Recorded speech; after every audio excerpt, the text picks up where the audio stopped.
Praise God, mga kapatid. Tayo po'y mag-i-start na po. Muna po tayo, mga kapatid, sa ating mga upuan. Amen, amen. Isa po muna magandang umaga sa inyong lahat, mga kapatid. Good morning po sa lahat. At ikiyan po muna natin ang ating mga katabi, mga kapatid. Yan mga kapatid. Kalimutan po muna natin ang mga alalahanin natin sa bahay. Dapat palagi natin kasama ang saya at galak para sa pumupuli sa ating Panginoon. Amen, mga kapatid. Amen. Natin na yung tutong lahat na tumayo. At inanyahan ko rin po si Brother Eugene para sa ating opening prayer. O ng Diyos, muli kami po ay nagpapasalamat Panginoon sa umagang ito. Salamat o Diyos sa presensya ng bawat isa. Salamat o Diyos sa pag-iingat at sa lakas ng aming mga katawang pisikal at the same time sa lakas ng aming spiritual na pamatawan. Salamat o Diyos sa mga katagumpayan upang kami ay ma-overcome namin Panginoon ang hadlang upang kami ay pumarito sa iyong gawain o Diyos. Muli, maraming salamat Panginoon. At patuloy na ito namin dinadalangin, O Diyos, na pagpalain mo ang araw na ito ng aming panambahan at hayaan mo na patuloy na namin mapurihan, O Diyos, at maitaas ang iyong pangalan. So, magilan, Panginoon, ang aming mga tagapanguna sa pagtugtog at pag-awit. Patuloy mo silang gamitin, Panginoon, upang mailig nga kami na purihin ka, O Diyos, at luwalhati. Muli ay pagpalain, O Diyos, ang iba pang bahagi ng aming gawain, especially ang aming pong mangaral sa umagang ito. Patuloy mo kami kausapin, patuloy mo kami turuan, O Diyos.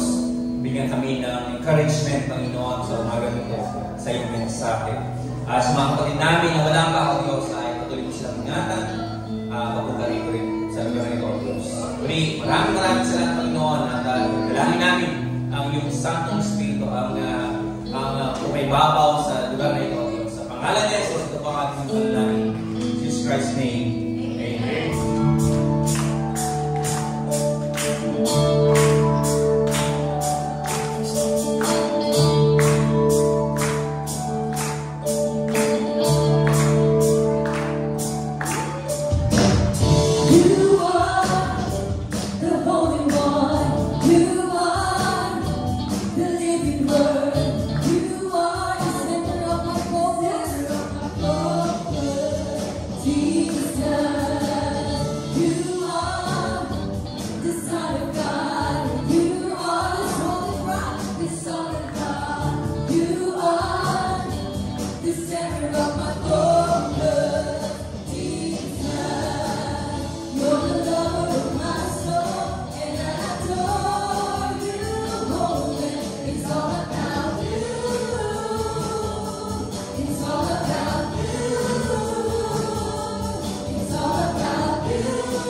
Yeah.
nagre-remind sa atin kung gaano tayo kamahal ng ating Panginoon, mga kapatid, na lahat ng mga pangangailangan natin, financially, physically, emotionally, especially spiritually, ay lagi nang pinagkakaloob sa ating lahat, mga kapatid, dahil kasama natin ang ating Panginoon. Amen?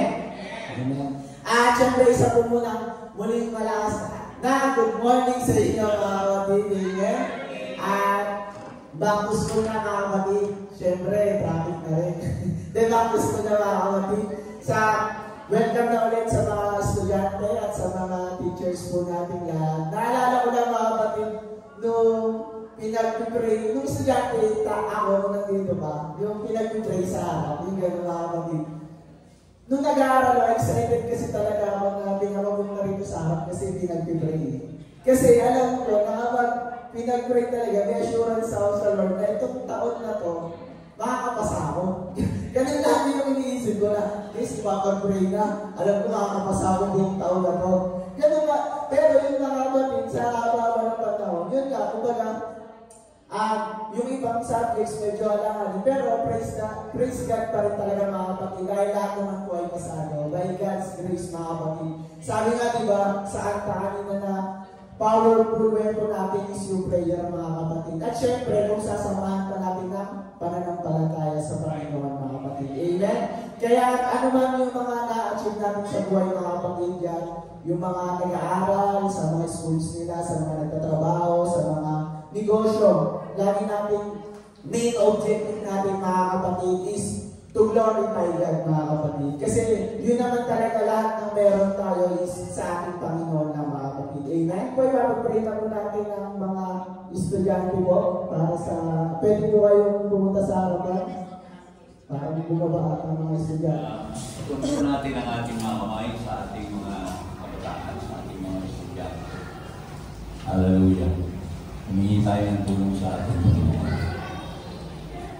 Dakilang Diyos sa mga banal, nagpupuli ko kami, nagpapasalamat sa pagkakataong ito, Ama, na pinagkaloob mo sa amin upang mailapit sa iyo ang aming mga mag-aaral. Alam namin, O Diyos, na ikaw ang pinanggagalingan ng lahat ng karunungan. At ikaw rin, Panginoon, ang nagbibigay nito sa aming mga anak, sa mga kabataan ito, O Diyos. Kaya sa oras na ito, Panginoon, tinataas po namin sila sa iyo. Katulad ng palagi mong ginagawa, Ama, kung paano mo sila iniingatan, kung paano mo sila hinamuakan, pinapagtubayan. Sa pagkakataong ito, Panginoon, hinihiling po namin na sa taong ito, sa kanilang pag-aaral, ay muli mong ihayag sa kanila ang iyong kapangyarihan. Ikaw, Panginoon, ang sumama sa kanila sa lahat ng sandali. At hayaan mo na sa kanilang pag-aaral ay maluwalhati ka nila sa pamamagitan, Panginoon, ng pagkilala nila na ikaw ang siyang pinanggagalingan ng kanilang kaalaman at karunungan. Tulungan mo ang mga batang ito, Panginoon. At hayaan mo na sa taong ito, Panginoon, ay gumraduate sila, makatapos sila with flying colors, O Lord. Hallelujah. Para sa iyong kaluwalhatian. Patuloy mo ipagkaloob sa kanila ang kalakasan, ang kanilang mga katawan, at ang katalimuhang kailangan nila, karunungan na kailangan nila sa kanilang pag-aaral. Tinataas po namin silang lahat sa iyo at pinasasalamatan. Ikaw ang aming kinikilala, Panginoon, na siyang tutulong sa mga bagay. Sa iyo ang lahat ng papuri, Ama. Sa iyo ang lahat ng pasasalamat. Sa pangalan ng aming Panginoon Jesucristo. Amen. Lord, marami pong salamat sa mga biyaya, sa mga blessings na pinagkakaloob mo po palagi na sa aming araw-araw. Sa mga handog at ikapo nito, Lord, ay gamitin niyo po, Lord God, sa ika-alagaan pa po ng inyong pong salita, sa ika-alwalhati pa po ng inyong pong pangalan. At palagi na rin, Lord, ay bigyan niyo po kami ng tamang puso at isipan ng kasiyahan ng pagbabalik ng mga blessings na ito, Lord, dahil unang-una ay sa inyo lang po ito nagmumula. Maraming pong salamat sa lahat at i-bless niyo pa po, Lord God, ang mga nagtatrabaho, ang mga nagninegosyo, ang mga pinagkukuhanan po namin ng hanap buhay ay pagpalain niyo pa po palagi na, Panginoon ko. At palagi na, Lord God, ay ang manguna ang inyong pong salita, Panginoon, na lalo po pong lumaganap ang inyong pong mga salita, Lord. Sa inyo po ang pinakamataas sa papuri at pinakamataas sa pasasalamat. In Jesus' name, amen, mga kapatid. At dito sa pagtatagal, ay dadako na po tayo sa salita ng ating Panginoon at inaasahan ko po si Brother Galang para sa salita ng Panginoon. Nakakatuwa, sapagkat pasokan na naman. At ang ating mga estudyante ay halos lahat excited. Meron na simula na at meron namang magsisimula pa lang. Pero sa lahat ng yan, mga kapatid, ay iniaasa natin ang lahat sa ating Panginoon. Hallelujah. At nagtitiwala tayo na katulad ng palaging ginagawa ng ating Panginoon, ang pagpapala ay pinagkakaloob niya sa ating lahat. Tayo po lahat ay tumayo at buksan po natin ang ating mga Biblia sa aklat ng Isaiah. In the book of Isaiah chapter 40, babasahin po natin sa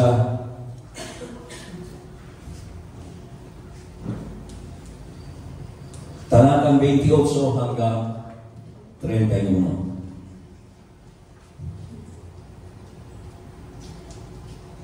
Sabi po rito, babasahin ko po sa New International Version. Do you not know? Have you not heard? The Lord is the everlasting God, the creator of the ends of the earth. He will not grow tired or weary, and his understanding no one can fathom. He gives strength to the weary and increases the power of the weak. Even youths grow tired and weary, and young men stumble and fall. But those who hope in the Lord will renew their strength. They will soar on wings like eagles. They will run and not grow weary. They will walk and not be faint. Purihin ang Panginoon. Tayo pong lahat ay sumandaling yuko. Tayo pong lahat ay manalangin. Dakilang Diyos sa banal, naririto na naman po kami, Panginoon, sa pinakamahalagang bahagi ng aming gawain, ang aming pakikinig ng iyong mga banal na salita. Panginoon, kinikilala po namin ang kawalan ng kabayahan ng iyong lingkod. Ikaw, O Diyos, ang siyang gumamit sa Kanya. Ikaw ang maglangis sa Kanya, Panginoon. Gamitin mo siya para sa aming lahat. Let your Spirit move in our midst as we listen to your words through Him. Ikaw, Panginoon, ang siyang magbukas ng aming mga pangunawa at makilala namin, Panginoon, malaman namin, Panginoon, ang iyong kalooban para sa amin, para sa araw na ito. Ikaw, O Diyos, ang iyong banal na Espiritu, ang hinihiling namin na siya mamuna at kumilos sa pasimula hanggang sa katapusan ng gawain ito. Maraming pong salamat, Ama, sa pangalan ni Jesus. Amen. Mga babalik po tayo sa ating mga upuan. At nais ko pong ang pag-uusapan po natin ngayon sa umagang ito, strengthened by the Lord for His message. Pakilas. Strengthened by the Lord for His message. Alam niyo mga kapatid, ito po ay pangako ng Diyos. Ipinangako ng Diyos na tayo ay Kanyang palalakasin. At palagi nating naririnig ang sabi ng ating Panginoon sa Kanyang mga salita, hindi niya tayo iiwanan, hindi niya tayo pababayaan. At nang utusan niya ang Kanyang mga alagad, when He commissioned His disciples, ang sabi niya doon sa last commission, go into all the world, go and make disciples unto all men. Ang sabi noon, baptizing them in the name of the Father and the Son and of the Holy Spirit. At pagkatapos ang sabi niya doon, I will be with you Ako ay sasa inyo, maging hanggang sa huli-hulihang hangganan ng lupa. So, pangako ng Diyos. At yung pangako ng Diyos ngayon ay pangako sa ating lahat. Naniniwala ba kayo niya? Yung pangako ng Diyos sa mga alagad ay pangako din niya sa ating lahat. At isa lang ang kailangan natin malaman. Paano ba natin panghahawakan yung pangako ng Diyos na kalakasan? At paano yung magkakaroon ng pagbabago sa ating mga buhay? Kung ipinangako ng Diyos yung kalakasan ngayon, how do we lay hold of that strength? And how does His strength make a difference in our lives? Alam niyo mga kapatid, maraming mga mananampalataya, mga tao, na ang pagtingin nila sa ating Panginoon, pagtingin nila sa Diyos, ay isang Diyos na naglilingkod.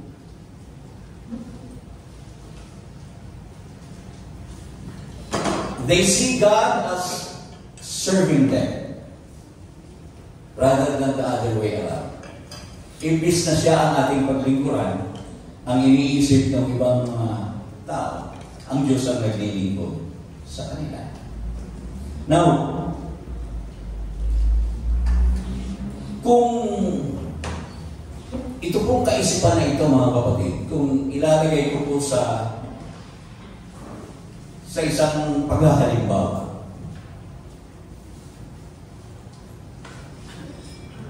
sino po sa inyo ang mayroong mga insurance policies?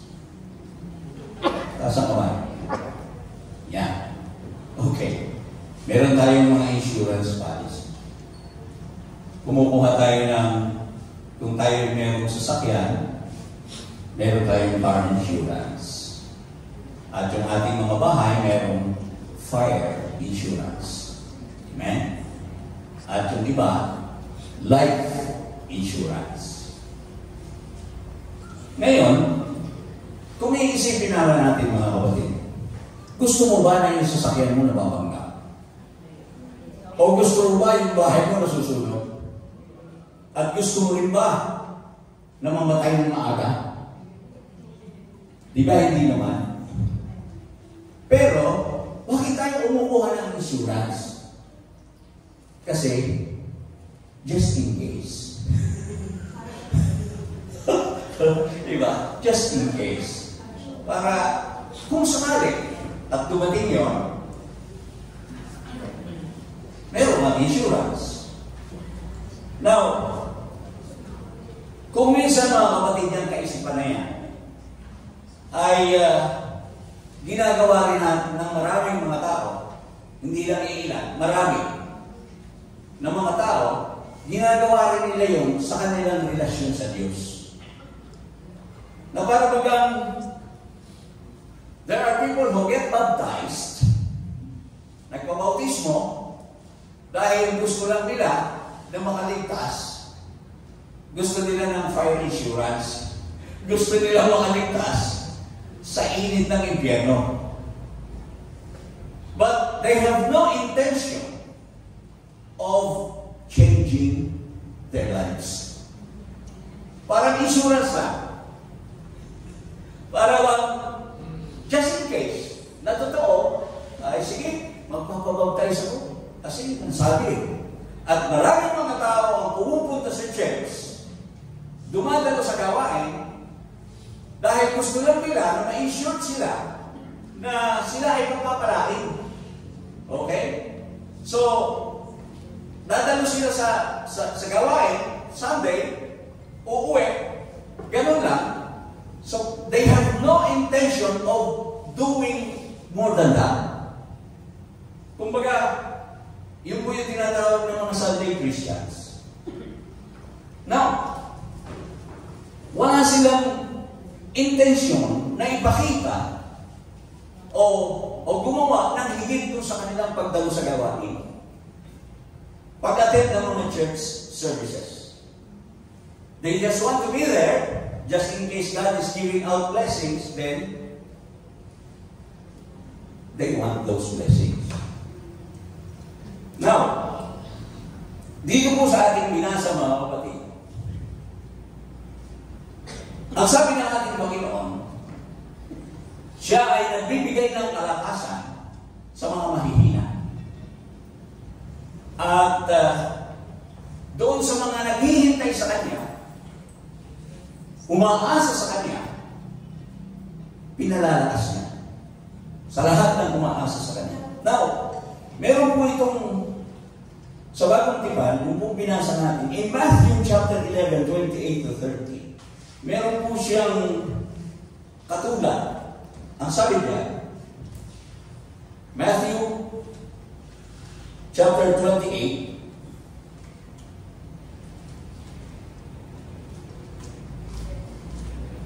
Matthew chapter 11, 28 to 30. Okay. Sabi rito mga kapatid,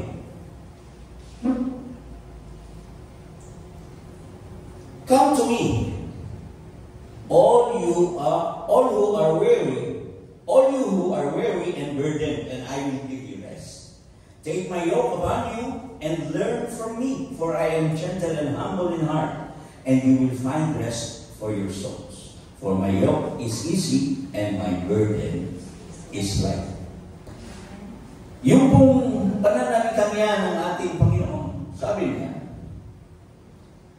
kung alam kasi ng ating Panginoong Jesucristo na ang ating mga buhay hindi palaging maganda. Can you say amen? May mga pagkakataon na ang pakiramdam natin ay napakabigat at parang hindi na natin kakayanin. At kung sa mga ganong pagkakataon, pakiramdam natin, meron pa nga iba na sana matapos na ito, sana mamatay na lang. Meron mga ganon ang pananalita. Pero, alam niyo mga kapatid, ang sabi ng ating Panginoon, sabi niya, just come. Come unto me. Lumapit lamang tayo sa Kanya. So, ibig sabihin, yung kalakasan na ninanais natin ay makukuha lamang natin kung kikilalanin natin na kayang ibigay ng Diyos yun at kung kikilalanin natin na hindi natin kaya sa ating mga sarili. Can you say amen? So, yung kalakasan na yun, the strength that we need, yung pagtulong niya, we must believe na kaya nang isupply ng Diyos yung ating pangangailangan na yun. At doon sa bagay na yun, ano ang kailangan natin? Ang ating pananampalataya. Can you say amen? Hebrews 11:6, ang sabi doon, without faith, ang sabi niya, without faith, it is impossible to please God. Because anyone who comes to Him must believe that He exists and that He rewards those who earnestly seek Him. So, kung ating titingnan, sabi nga, yung kalakasan na kailangan natin na ibinibigay ng Diyos ay ibinibigay lamang niya doon sa mga tunay na nananampalataya na kayang ibigay ng Diyos yun sa Kanya. At kinikilala niya yun sa Kanyang sarili na hindi niya kaya sa Kanyang sarili lang. Amen. Now, in the book of 2 Chronicles chapter 6, verse 9, ito maganda. Sabi dito, for the eyes of the Lord reigns throughout the earth to strengthen, pansinin natin yan, to strengthen those whose hearts are fully committed to Him. You have done a foolish thing, and from now on, you will be at war. Yung panghuling mga talata na yun, ang pinanggagalingan po niya, ang background po niya, yan po ay sinabi ni Propeta Hanani kay King Asa. Sapagkat si King Asa, noong mga panahon, siya po ay hari ng Huda. Si King Asa, nung itong hari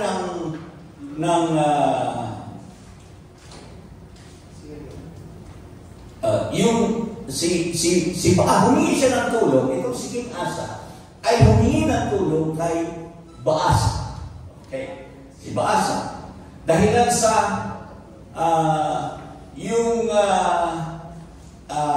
si King Ben-Hadad, si King Ben-Hadad ng Aram, kung hindi ako nagkakamali, ay kinakailangang matalo ng Huda sapagkat gumagawa ng parang ito para gutumin yung Huda. Gumagawa sila ng blockage doon sa Huda para hindi makalabas itong mga Israelita. So, imbis na sa Diyos humingi ng tulong, umasa itong si King Asa, siya ay umasa kay Baasa. Okay. Pagkatapos noon, ay siyempre, ang sabi ng Panginoon, ito yung kanyang sinagot. Sapagkat ikaw, sabi niya, sapagkat ikaw ay humingi, you have done a foolish thing, and from now on, you will be at war. Hindi siya umasa sa Diyos na makatutulong, kung hindi umasa siya sa tao.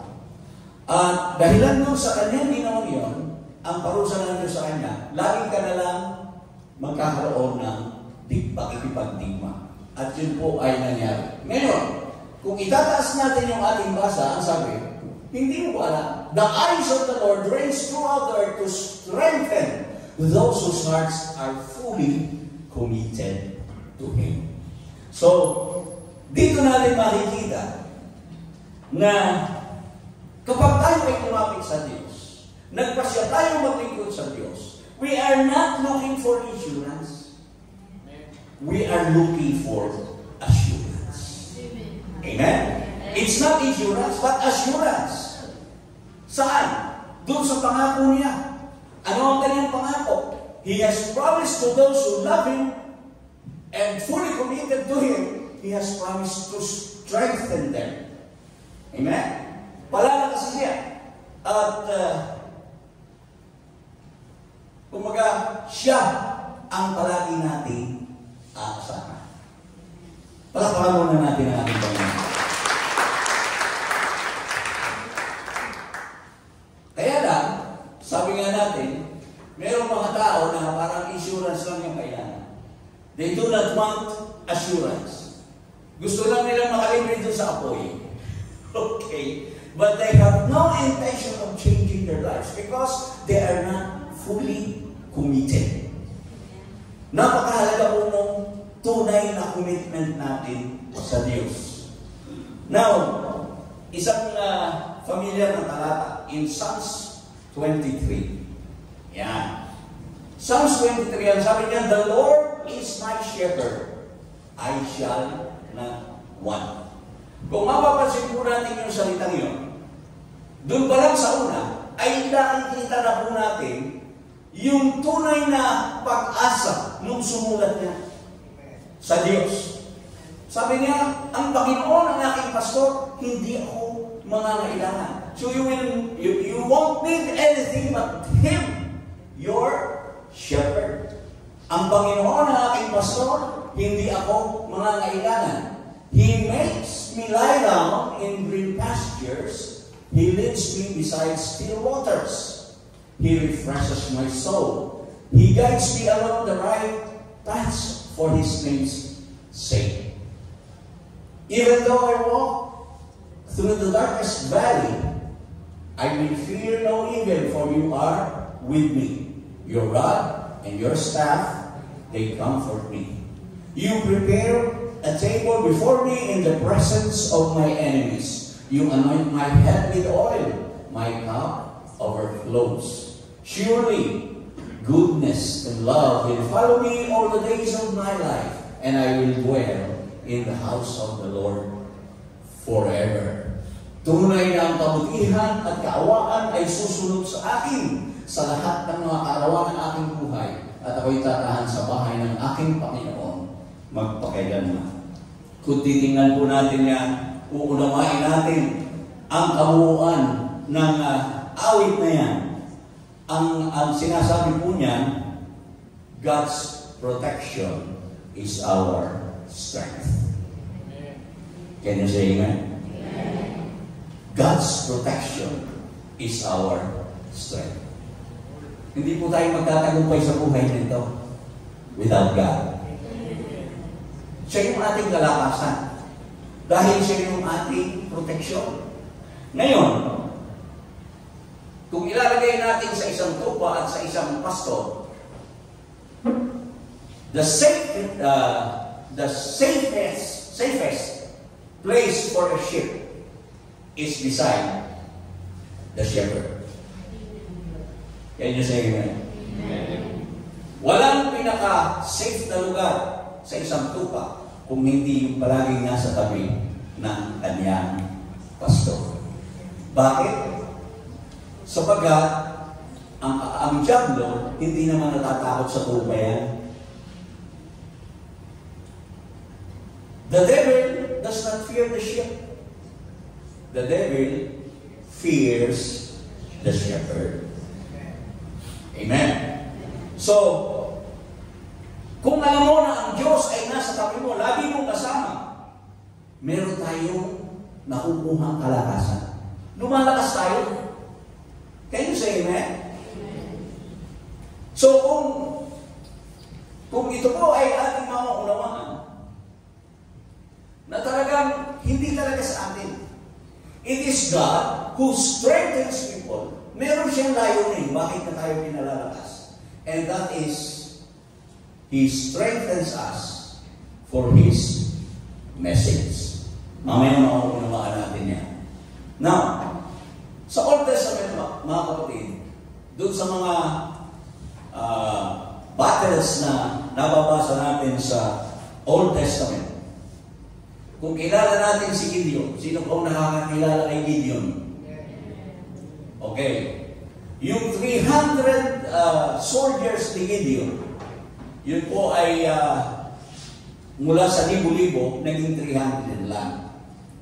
Yung pong 300 soldiers na yun, when Gideon was battling against the Midianites, nakikipaglaban sa mga Midianita, alam niyo po ba kung ano lang ang kanilang ginawang armas? Ang ginawa lang nilang armas ay pakaka, trumpets, at saka banga. Sipin ninyo yun, mga kapatid. Yung kalaban nila, ang naging armas lang ng mga soldiers ni Gideon ay banga at mga pakaka. Nung hipa nila ang pakaka, sabay masag ng banga, natakot yung kanilang mga kaaway sapagkat ang pakiramdam nila napakarami nung kanilang kalaban. Subalit hindi nila alam 300 lang yan. So nagtakuhan at hinabol sila nung 300 at pinagpapatay. O, di ba? Ngayon, pag-usapan natin yung walls of Jericho. The walls of Jericho. Yun po ay nawasak. Hindi po pinadaanan ng bulldozer yun. Walang bulldozer na ginamit doon. Umikot lang ng umikot yung mga tao at pagkatapos doon sa takdang itinakdang na panahon, hinipa nila ang mga trumpeta at sila'y sumigaw. At kasabay noon, gumuho yung mga pader ng Jericho. Now, magagawa ba ng tao yan? Of course not. Si Moses, nung gamitin ng Diyos, ang sabi ni Moses, bakit ako? Nagre-reklamo pa si Moses. Hindi naman ako magaling magsalita. Bakit ako? Sabi ng ating Panginoon, ano ba yung hawak mo? Ay may hawak si Moses na tungkod. Yung tungkod na yun, ang siyang ginamit ng Diyos upang ipakita ang mga himala sa mga tao. Nung ihagis ni Moses yung tungkod sa harap ni Faraon, ito ay naging malaking ahas. At yung mga ahas na ginawa ng mga mahikero, kinain ng mga ahas na yun. Okay?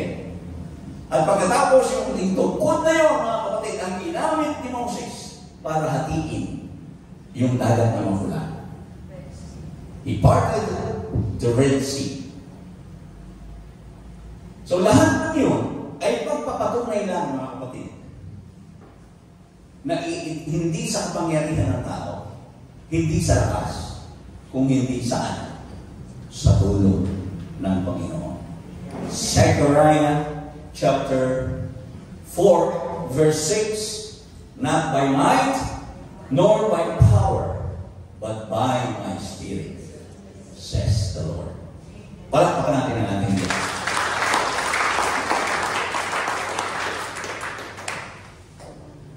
Now, the very reason that we can trust God is because He can. He can give us strength. That's the very reason that we can trust God to give us strength. Because He can. Kaya niya talagang gawin yun. Meron siyang kapangyarihan beyond our imagination, beyond our wisdom. At makikita natin, mga kapatid, na kung ang ating mga buhay ay fully committed sa Kanya,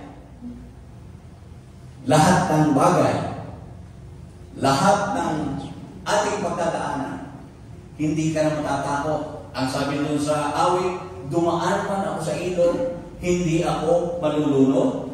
Dumaan man ako sa apoy, hindi ako masusunod. Because God strengthens us. Siya ang nagpapalakas sa atin. Now, pumunta na tayo dun sa mensahe na nais iparating ng Diyos. And this is very simple. In the book of 2 Corinthians chapter 3, verses 2 and 3, sabi po nito, you yourselves are our letter, written on our hearts, known and read by everyone. You show that you are a letter from Christ, the result of our ministry, written not with ink, but with the Spirit of the living God, not on tablets of stone, but on the tablets of human hearts. Mga kapatid, when it comes to evangelization, when it comes to sharing the Word of God, mga kapatid, the best message that we could relay to people who are reading us as Christians is our life. Our life fully committed to God. Because if our lives are fully committed to God, He gives us strength. Nasa atin yung lakas, kaya hindi tayo matatakot. And, ang sabi doon, gagawin natin yung tama.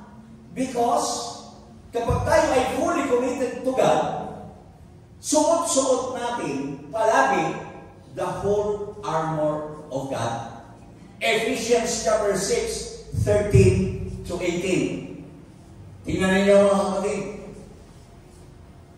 Therefore, put on the full armor of God, so that when the day of evil comes, you may be able to stand your ground. And after you have done everything to stand firm then, with the belt of truth buckled around your waist, with the breastplate of righteousness in place, and with your feet fitted with the readiness that comes from the gospel of peace. In addition to all this, take up the shield of faith, with which you can extinguish all the flaming arrows of the evil one.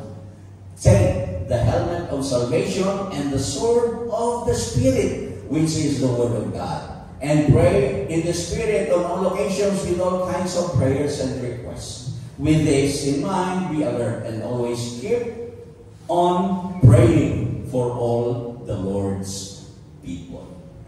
So makikita po natin mga kapatid, ang Diyos talaga ang nagpapalakas sa atin. Kung tayo ay fully committed sa Kanya. At kapag tayo ay pinalakas ng Diyos, makikita po sa atin yung mensahe na gusto niyang ipaabot sa sanlibutan. That we have a God that saves. We have a God na palaging maaasahan sa lahat ng pagkakataon. We have a God na tumutulong. We have a God na nagbabago ng buhay. We have a God na talagang siyang palaging maaasahan natin sa lahat ng pagkakataon. Meron namang nagsabi sa inyo, alam mo, sis, nagtataka ako sa iyo, parang hindi ka nalulungkot. Bakit palagi kang masaya? Alam niyo, pagka gano'n ang tanong, magpasalamat ka. So pagka yun ang pagkakataon, na sabihin mo, meron kasi akong Kristo sa buhay. At yun ang diferensya. Because God is with me. At kahit na anong nangyayari sa buhay ko, maya pa ako eh. Kahit na may karamdaman, okay lang. For me to live is Christ and to die is gain. Amen. Because we have the Word of God, the sword of the Spirit, yung salita ng Diyos na ginagamit natin. Yun ang full armor of God. Meron tayong turbante ng kaligtasan, the helmet of salvation. Amen. The breastplate of righteousness. Dahil kapag tayo ay fully committed sa ating Panginoon, we do pray always. Umaasa tayo sa Panginoon. Hallelujah. Pag-isip lang natin sa umaga, nagpapasalamat na tayo, and we pray, Panginoon, gawin mo matagumpay ang araw na ito para sa akin. Samahan mo ako sa lahat ng aking gagawin. Pag meron akong nakaw sa Panginoon, hayaan mo na magkaroon ng lasa o maging makabuluhan ang mga salita ng gagaling sa akin. At kapag gano'n, makikita po sa atin na talagang ang taong ito ay naging alagad ni Kristo. Katulad na sinabi doon sa mga alagad nung sila ay pinipersecute. Naunawaan nila na ang mga taong ito, hindi naman ika nag-aaral. Wala naman ika, kilala ko yan, pero bakit ganyan sila? Sapagkat napag-unawa nila na sila ay naging kasama ng ating Panginoong Jesucristo. Palakpakan natin ang ating Panginoon. So the best message that we can relay to this world is our lives. Dapat yung buhay natin nakikita talaga. So hindi tayo yung mga Kristiyano na insurance ang kailangan. We are the Christians who are assured. Meron tayong assurance that God is always with us. Hindi ka na makatakot. Walang pagkatakot na mangyayari. At kahit na nga may problema, nakangiti ka pa rin. Because you know for sure that God will make a way for you. Di ba napakasarap isipin niya mga kapatid? Kapag tayo ay may problema, huwag na, doon na tayo sa karamdaman. Wala naman taong hindi nagkakasakit. At mayroong mga tao na pag nagkasakit, sumakit lang ang ulo, masakit ang ulo, o maya-maya, masakit na yung dibdib. Kasi, natatakot na, baka kung ano na ito. Mamaya mataas na ang BP, kasi natakot na.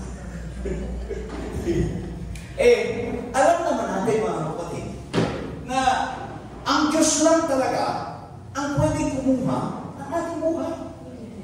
Siya ang nagbigay, siya ang kukuha. At kaya kung minsan tayo natatakot, because ang inaasahan natin, gamot. Ang inaasahan natin, doktor. Why not come to God first? Because God, sabi nga, the Lord is my shepherd. I shall not want. Hindi na ko nangangailangan pa ng iba. Basta nasa akin ang Panginoon, okay na. At siya ang magtuturo sa akin kung ano ang aking gagawin. Naniniwala ba kayo doon? Parang hindi eh. So talagang dapat yun ang ating ipinamumuhay, mga kapatid. At sabi nga, kapag tayo ay tumanggap sa ating Panginoon, ibigay mo talaga yung buong buhay mo. Hindi sapagkat naaralan kita na alam mo ba, na kapag hindi ka nabautismuhan, pupunta ka sa impyerno. Ay, yan, magpapabautismo na ako, ayoko sa impyerno. Pero pagkatapos mo mabautismuhan, ganun lang. Diba? Because you have no intention of changing your life. At yung pagbabago niyo, magagawa lamang, magagawa mo ba? No. Hindi mo kaya sa sarili mo. You need the Lord. Kaya kailangan i-commit mo ng buong buo yung buhay mo sa Kanya. At yun ang nais ng Diyos para ma-relay niya. Pinalalakas niya tayo, tinuturuan niya tayo, ibinibigay niya sa atin ang Kanyang mga salita para tayo ang siyang maghayag nito sa sanlibutan. Dun sa mga taong nangangailangan. Praise the Lord! Palakpakan natin ang ating Panginoon. Hallelujah. Alam niyo, isa pong simula po nung ako'y maging mangangaral, naging ugali ko na po ako. Mangaral lang ng maiksi. Hindi po ako matagal mangaral. Kapag naibigay ko na yung point, tapos na. And that's my point today. Your lives should be read by the Word. Yung ating buhay ay dapat mabasa ng sanlibutan. Inutusan tayo. Kinumisyon tayo. Inutusan tayo na gawing disipulo. Go and make disciples. And we can make disciples easily if the people who are looking at us can see the changes that we had when we committed our lives to Him. Amen? And yung changes na yan, yung pagbabago na yan, hindi natin kaya sa ating mga sarili. Sabi nga, come. Sabi ng ating Panginoon sa Kristo, come. Come to me, who are weary and are heavily laden, and I will give you rest. Ang sabi doon sa unang binasa natin, sila na umaasa sa Panginoon, they that wait upon the Lord, or that hope upon the Lord, will renew their strength. They will soar like eagles. So hindi namihina, hindi namihinawa, hindi na-apektuhan ng ulan, hindi na mabasa ang pananampalataya. Kasi mahirap pag yung pananampalataya natin nabasa. Kaunting ulan lang, ay naku, sa linggo na lang, umuulan. But if you are fully committed to God, kahit pa umabagyo yan, alam mo merong gawain. Diba? Extreme na yun. Sapagkat pagbagyo, kinakancel po natin ang gawain. Pwede naman tayo mag-online for the safety of our members. Alam niyo naman yun. Ginagawa po natin yan. Pero ang first and foremost na makita sa atin ay may gawain po ba? Yan, may nagtatanong. May nagtatanong kasi gusto nilang pumatay ng gawain. Pero yung iba, ay, kasi nga, yung commitment, kulang. They are not fully committed. Dumating ang problema, na-devastate na. Saan na lang ako atin? Tatapusin ko muna itong problema nito. Saan na lang ako maglilingkod sa Panginoon? Pag-ayos na. Hindi ako makapaglingkod na ganito. Paano na maaayos yan kung hindi ka lalapit sa Diyos?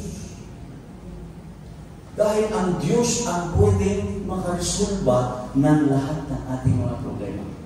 Tutulungan Kanya. Amen. Naalala ko nung araw, mga kapatid. Ito na naman kami. Naalala ko nung araw. Alam mo ba si Sister Lenny kung araw yan?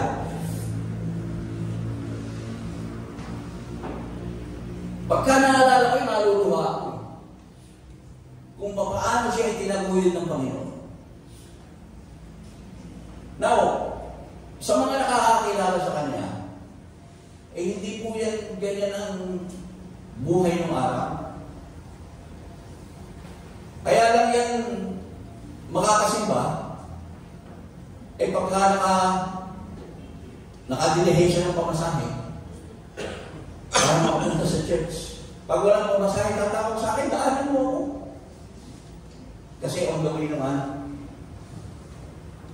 At palagi ko sinasabi noon, naalala ko ba yun?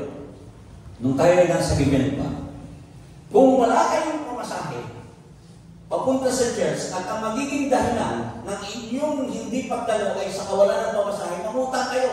Pumunta kayo sa church at babayaran natin yung inyong inutang. Napamasahe. Mamaya yung utang mo.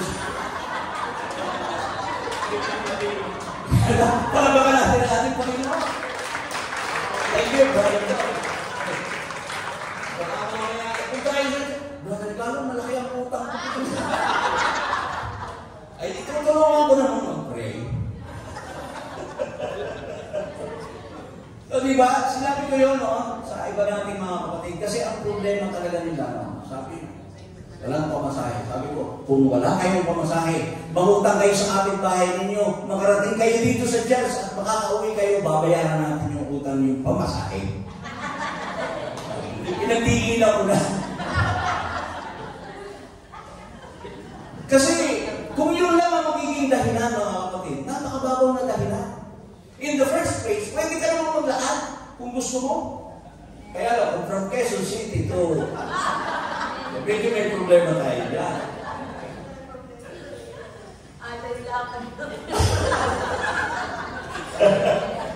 Naalala ko si Brother God?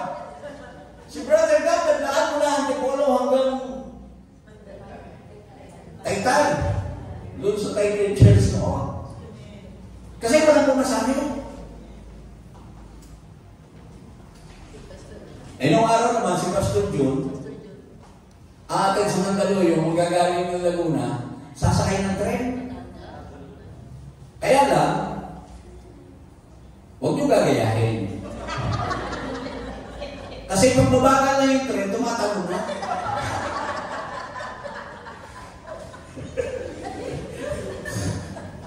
Pero ang purpose niya, makagano sa gawain. Eventually, pinagpagaan ng Panginoon. Kasi, pag ikinumit mo yung sarili mo, talagang ang Diyos ka, tutulungan ka. Diba? Psalms 23 nga, pag pinasa mo eh. Diba? He made me to lie down. Diba? Ano? To lie down in still waters ba? In green pastures. Sorry. Yan. Ang sarap kaya isipin na naglilingkod ka sa Panginoon, alam mo, ano sabi ng Panginoon sa pangako niya? I have good plans for you. Plans to prosper you and not to harm you and give you a good future. Wow. Panghawakan mo.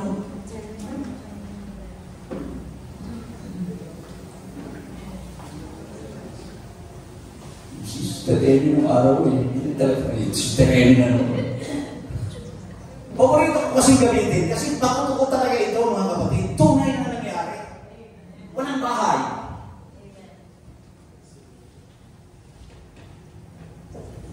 Dinimolish. Dinimolish yung bahay nila sa pero alam nyo, pag nasa church yan, makikita mo bang hindi yan? Kayo makakapagsabi. Pag umalakad, parang may bahay. Diba? Pag umalakad sa church yan, akala mo may bahay.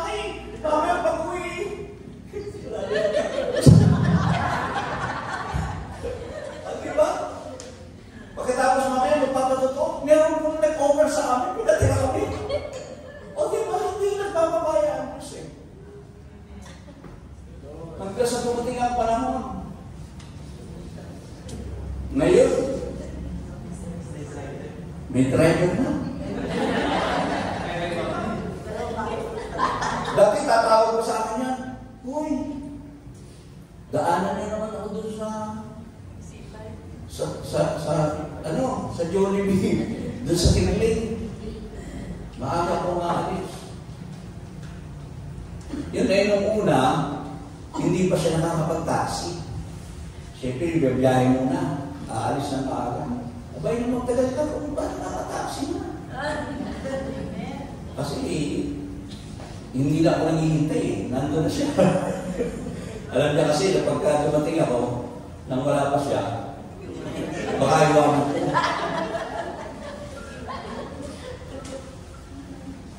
Abay, nung magtagal eh. Pagkirap-kirap mo. From Quezon City to Teresa. Di ba? Kasi, ikinomit niya yung buhay niya sa kanya. At nandyan po yung resulta. Kasi,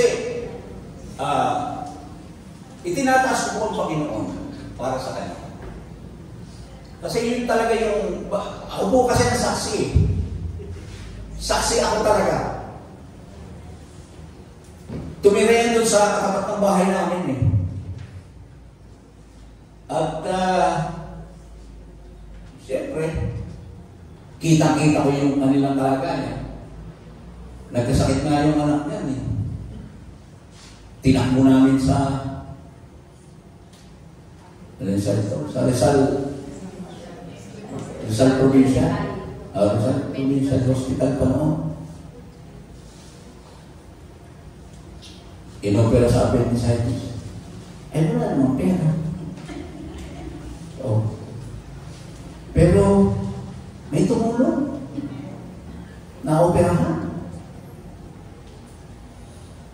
Ang system dito, nung nag-iintay, alam niyo kung nasaan? Kung saan nakaupo. Nung puntahan namin, nakaupo sa pasilyo. Saan?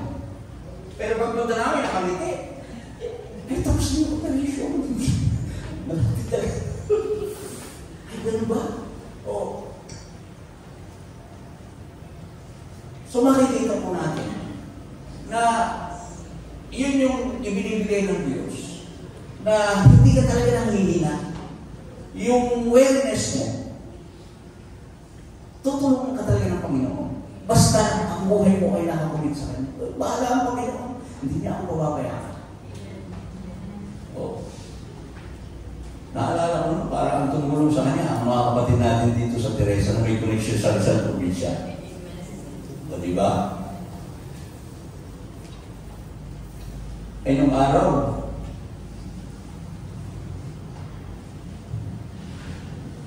magdideclare yung aming pastor. Doon tayo, huwag na tayo mag-service dito, doon tayo mag-service sa Mindoro. Sabi niya, Mindoro. Eh, mahilig kasi sa, mahilig sa outing yung pastor namin. Eh, ako'y mahilig din. Ako, sige. Ang problema, maisip-isip ko, teka, eh makakasama ba lahat? Kung doon tayo mag-service, eh parang hindi makakasama lahat. Parang hindi yata tama. Pero, eh syempre, yung ating kapatid, paano hindi ka ako sasabayin kung sumama ka? Basta sumama ka. Pag ang ulang ko sardinas ka rin. Sabi ko, basta sumama ka. Sama mo, pati yung mga bata sama mo. Ako bahala sa pumasakit. Pag wala tayong makainin, pare-pareha tayong walang kakainin. Diba? Ngayon, pagbihira naalala ko nung ako'y magkasakit. Nung ako mga kapatid ay kasalukuyang gustong bitbitin ni kamatayan. Abay, nagpadala sa amin ng gulay ang mga yan halos isang tricycle yata yun. Sa amin, supply ng gulay. Mga kaibigan, sabi ko, pabihira, mabubulok ito sa dami. Para kami magtitinda ng gulay. Kasi yun ang negosyo nila. Pero salamat sa Panginoon. Ano ang dahilan? Bakit nagkaganon? Full commitment. Amen. Sabi nga, ano sabi niya Apostol Pablo? Kayo ang aming mga sulat. 2 Corinthians 3. Corinthians.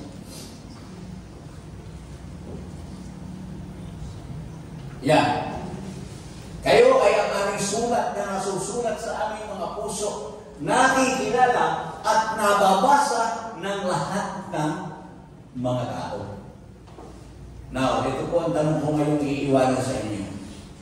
Paano po kayo nababasa ng inyong kapitbahay, ng inyong kapwa, at ng mga tao?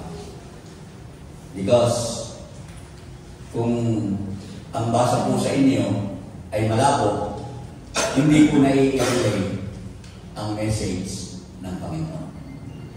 Can you say amen? Sabi nga, kung wala kang kalakasan, kung wala kang kapangyarihan na nasa sa iyo, ang iyong mga pananalita ay hindi nababago, at ang buhay mo ay hindi nababago, you are not relaying God's message. And you were not strengthened. At kung bakit hindi ka pinalakas, dahilan sa hindi ka nakakomit sa Diyos. Can you say amen? So yun po ang iiwanan ko sa inyo. At kayo na po ang sumagot niya sa inyong mga sarili. Tayo pong lahat ay tumayo. Hallelujah.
dakilang Diyos, Panginoong Jesus, tunay na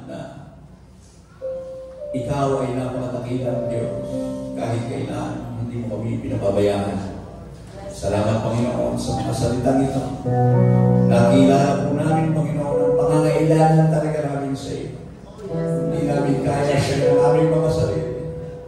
Subalit, ikaw ay makapangyarihan. Lord, patuloy kang pumilos sa buhay ng bawat isa sa amin. Hallelujah. Patuloy mong ituwid ang lahat ng aming mga maling ginagawa. Patuloy mong ayusin ang lahat ng aming mga maling pag-iisip. Lord, hayaan mo na kami ay makasunod, makalakad ayon sa iyong kalooban. Hallelujah. Hindi para sa aming kapakanan, o hindi para sa iyong kalwalhatian. O Diyos, gamitin mo ang bawat isa, Panginoon, bawat isa sa amin sa oras na naririto ngayon. Gawin mo kaming ilaw, Panginoon.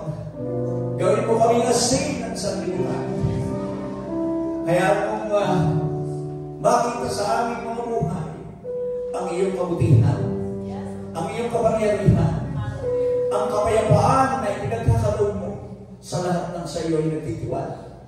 Lord, malagana naman ang kapayapaan ito sa bawat isa sa amin. Hallelujah. And Lord, patuloy namin itinataas sa iyo ang aming mga buhay, ang aming mga mahal sa buhay, Panginoon, na ngayon ay hindi pa namin nakakasama.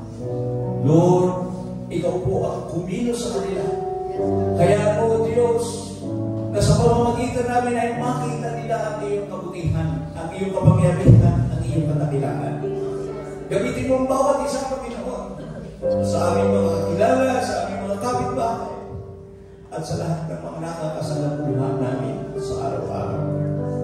Kaya po na lahat ng mga salita magagaling sa aming mga bibig ay magkaroon ng lasa, magkaroon ng bisa, tumimo sa puso at isipan ng bawat isang nakakausap namin. Hallelujah. Gamitin mo kami lahat, Panginoon. Lakisan mo lahat ng aming mga sasalitain. At gamitin mo ang aming mga buhay para sa iyong kalwalhatian. Maraming po salamat, Ama. Ang patuloy na kalakasan, patuloy na pag-ibig at pag-iingat, patuloy na pagtubay, ang hinihiling po namin sa iyong mga pangyarihan ng pangalan. Sa pangalan ng aming Panginoon Hesus Kristo, ang lahat ay magsabi na, Amen. Ang biyaya ng ating Panginoon, ang kanyang pag-ibig at ang pakikipisan ng banal na Espiritu ay sumainyo ang lahat. Tayo pong lahat